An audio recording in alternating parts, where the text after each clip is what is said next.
Hello students, welcome to my YouTube channel. देखिए, आज हम करेंगे पीएमटी 141 दिसंबर 2022 का क्वेश्चन पेपर लीनियर अलजेब्रा का। तो रेस्ट ऑफ क्वेश्चंस जो बाकी है जून 2022 का, वो मैं बाद में अपलोड कर दूंगी। अभी इसका जो ट्रू एंड फॉल्स वाला क्वेश्चन है वो देख रही हूँ। एक्चुअली ज़्यादा टाइम नहीं मिल रहा है वीडियो बनाने का, तो इसलिए आई एम सॉरी। और मतलब अ, कल ही एग्जाम है तो क्या करें, मतलब इसका क्वेश्चन नंबर 1 देख लेते हैं। नहीं तो अगर टाइम मिलता मुझे तो मैं पूरा मतलब सॉल्यूशन का वीडियो बना देती। खैर, क्या करें। अभी क्वेश्चन नंबर 1 देखते हैं। क्वेश्चन नंबर 1 का ए है, define a skew symmetric matrix and give an example. ठीक है ना। स्क्यू सिमेट्रिक मैट्रिक्स क्या है, उसका एक एग्जांपल देना है। तो क्वेश्चन नंबर 1 ए ये है, दिसंबर 2022 का BMTE 141 का क्वेश्चन पेपर। तो क्वेश्चन नंबर 1 है, ए है, स्क्यू सिमेट्रिक मैट्रिक्स आपको यहाँ पर डिफाइन करना है, उसके बाद उसका एग्जांपल देना है। तो skew symmetric matrix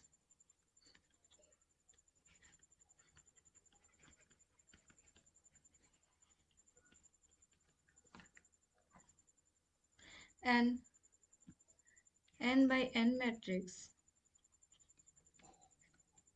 is called skew symmetric matrix if A transpose equals to minus A. ठीक है ना। नाउ हम लेट करेंगे A इक्वल्स टू 0 -2 -1 and 2 0 -1 1 1 0।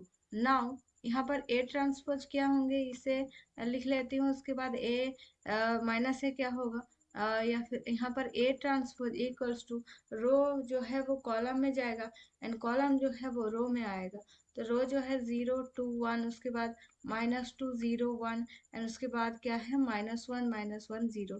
ठीक है ना, ये आ जाएगा। अभी हम माइनस ए निकालेंगे। माइनस ए मतलब जो ए है ना, उसके साथ माइनस हमें मल्टीप्लाई करना है। तो 0 है, -2 के -2 into -1 minus this is equals to +2 and उसके बाद +1। उसके बाद यहाँ पर -2 0 एंड +1, उसके बाद -1 -1 0। ठीक है ना। देखिए, अभी ए ट्रांसपोज एंड माइनस से दोनों इक्वल हो गया। हेयर यहाँ पर A transpose equals to minus A, therefore A is a skew symmetric matrix.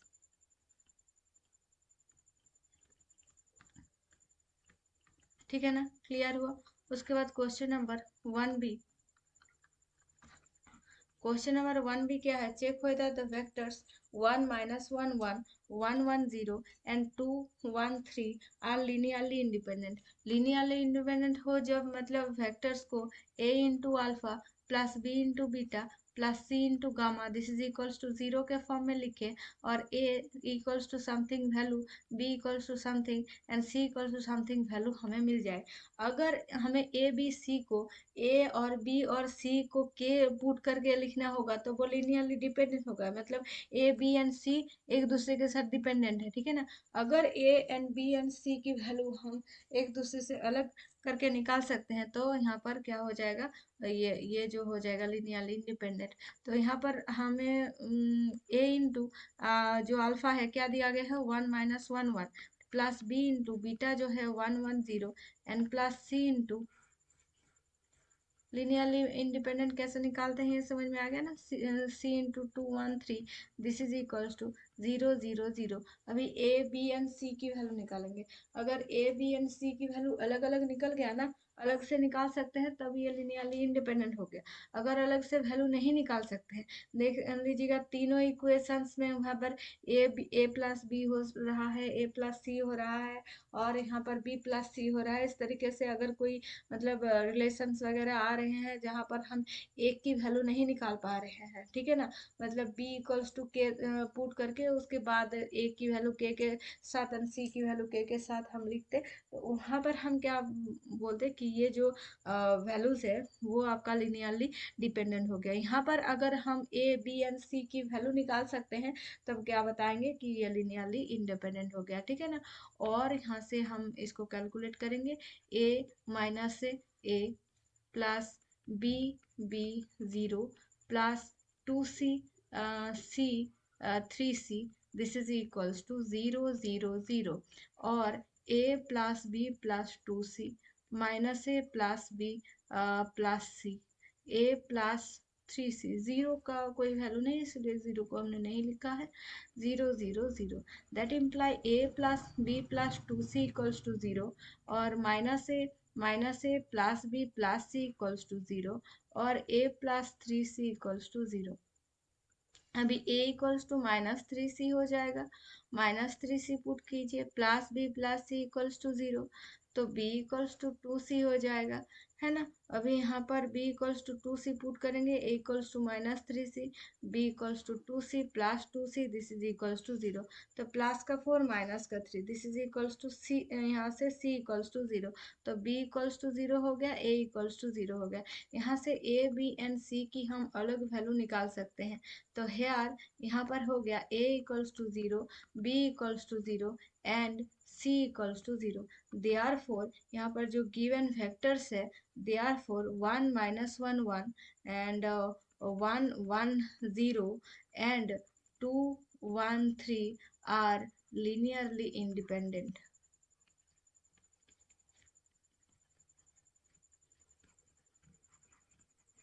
linearly independent। उसके बाद question number C, determine the equation of the plane determined by the vectors, ठीक है ना। जो यहाँ पर जो प्लेन है डिटरमाइंड जो है वो टू टाइम दिया गया है ना, determine the equation of the plane determined by the vectors. जो भी मतलब इन दोनों वेक्टर से डिटरमाइन होता है वो प्लेन का इक्वेशन हमें निकालना चाहिए। यहाँ पर क्वेश्चन नंबर वन का सी ये क्या हो जाएगा, देखिए equation of the plane is of the plane is three था, तो थ्री शायद यहाँ पर रहता, तो यहाँ पर r इक्वल्स टू क्या हो जाएगा, i प्लस जे, और मतलब वन वन जीरो है तो इसीलिए वन के लिए i, वन के लिए j। एंड यहाँ पर पोजीशन वेक्टर जो है यहाँ पर i प्लस जे है और j प्लस के है ना। जीरो जीरो वन के लिए j प्लस के है, और उसके बाद जीरो वन वन के लिए j प्लस के, एंड उसके बाद और कोई पॉइंट ही नहीं है तो इसीलिए इसे छोड़ देंगे, ठीक है ना। प्लस यहाँ पर s इंटू जे प्लस के, और टी टी को प्लस समथिंग कुछ नहीं है तो इसीलिए इसे छोड़ देंगे। तो i plus one plus S into J N plus S into K, ये हो गया आपका vector equation of the plane, ठीक है ना। उसके बाद क्वेश्चन नंबर डी, वन का डी क्या है, if the matrix of linear transformation with respect to standard basis is, standard basis मतलब वन जीरो जीरो वन, ठीक है ना, क्योंकि ये टू बाई टू मैट्रिक्स है तो one one minus one two, then find the linear transformation. यहाँ पर मैट्रिक्स गिवन है, हमें लीनियर ट्रांसफॉर्मेशन निकालना है, तो लेट करेंगे यहाँ पर b equals to E one E two, ठीक है ना। अब यहाँ से क्या निकलेगा, t of E one equals to E one plus minus 1 into e2, t of e2 equals to e1 plus 2 into e2। now xy equals to x e1 plus y e2, therefore t x y z, z तो यहाँ पर नहीं मिलेगा क्योंकि यहाँ पर to terms है ना, मतलब टू बाई टू मैट्रिक्स है तो इसलिए t into X E one plus Y E two, ठीक है ना। तो this is equals to X in T E one plus Y T E two. अभी इन दोनों का वैल्यू पुट करेंगे, X into E one minus E two and plus y into e1 plus 2e2।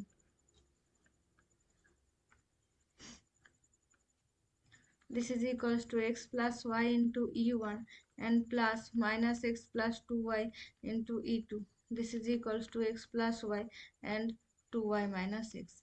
ये हो गया आपका t ऑफ एक्स वाई, ठीक है ना।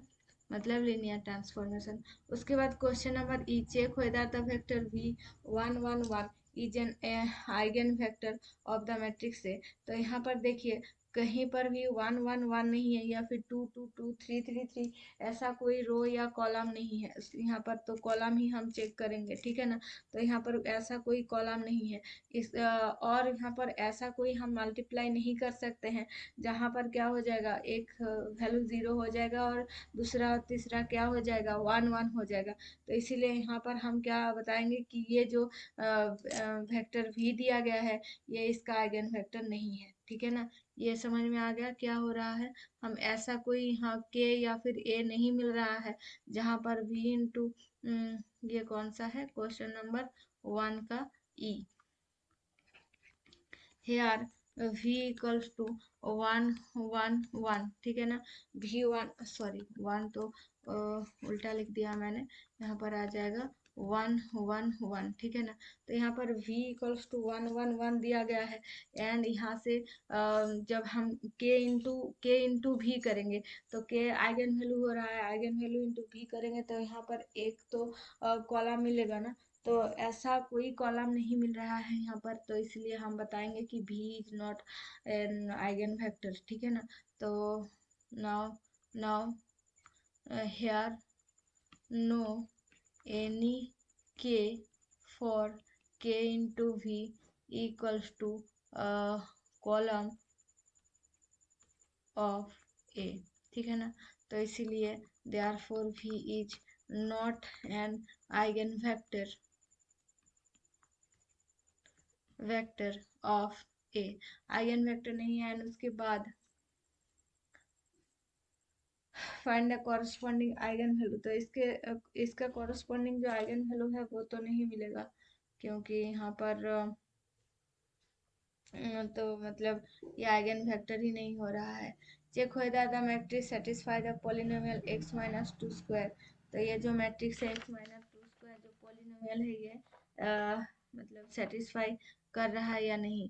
तो यहाँ से देखिए 1 का f 1 का f। तो यहाँ पर जो मैट्रिक्स दिया गया है, मैट्रिक्स क्या है यहाँ पर 2 3 2 0 3 1 0 माइनस 1 1।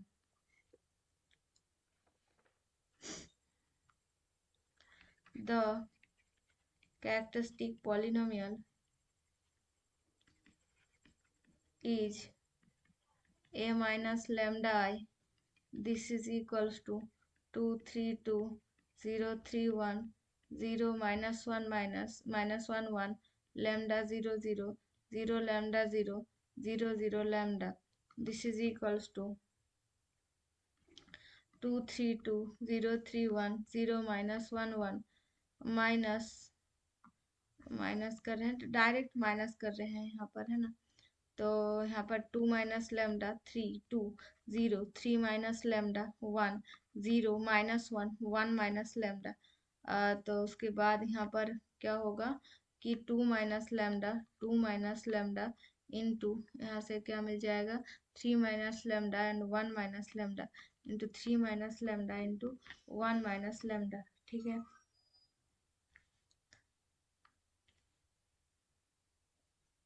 एंड फिर यहाँ पर क्या हो जाएगा +1, दिस इज इक्वल्स टू 0। उसके बाद ये सभी 0 होगा। यहाँ से करेंगे तो क्या हो जाएगा, ये 0 हो जाएगा और यहाँ से करेंगे तो ये 0 हो जाएगा, ठीक है ना। तो यहाँ पर जो है क्या आ रहा है ये हम चेक करेंगे 2 माइनस लेमडा और यहाँ पर 3 and minus 3 lambda minus lambda plus lambda square plus 1 equals to 0 और 2 minus lambda and lambda square minus 4 lambda plus 4 equals to 0 और यहाँ पर 2 minus lambda into lambda minus 2 square equals to 0। तो यहाँ पर देखिए x माइनस 2 स्क्वायर इसका polynomial आ रहा है। लेमडा के जगह पर अगर हम x पुट करेंगे तो x माइनस 2 यहाँ पर आ रहे हैं, ठीक है ना। तो चेक कर रहे हैं कि यहाँ पर satisfy the polynomial, therefore the given matrix. यहाँ पर इक्वल्स टू 0 तो हमने नहीं लिखा था, डायरेक्ट हम पॉलिनोमियल निकाल रहे हैं। इक्वल्स टू 0 यहाँ पर मत दीजिएगा, ठीक है ना। The given matrix satisfy the polynomial x-2 square, ठीक है ना। तो x-2 स्क्वायर जो है वो सेटिस्फाई हो रहा है। अभी 1 का f हो गया है। अगर हो सके तो क्वेश्चन नंबर 2 एंड उसके बाद 3 शायद नहीं हो पाएगा। क्वेश्चन नंबर 2 को मैं करने की कोशिश करूँगी, ठीक है ना। एग्ज़ाम से पहले 10 बजे तो एग्ज़ाम है ना, तो इसलिए 9 बजे तक अगर हो सके, शायद नहीं हो सकता है क्योंकि सुबह मुझे काम रहता है ना। तो मैं यहाँ तक ही रहेगा एग्ज़ाम से पहले ये। उसके बाद नेक्स्ट एग्ज़ाम के लिए मैं बाकी सभी वीडियोस जो है, बाकी सभी मैथ्स जो है करने की कोशिश करूँगी, ठीक है ना। तो आज की वीडियो में इतना ही। Thank you.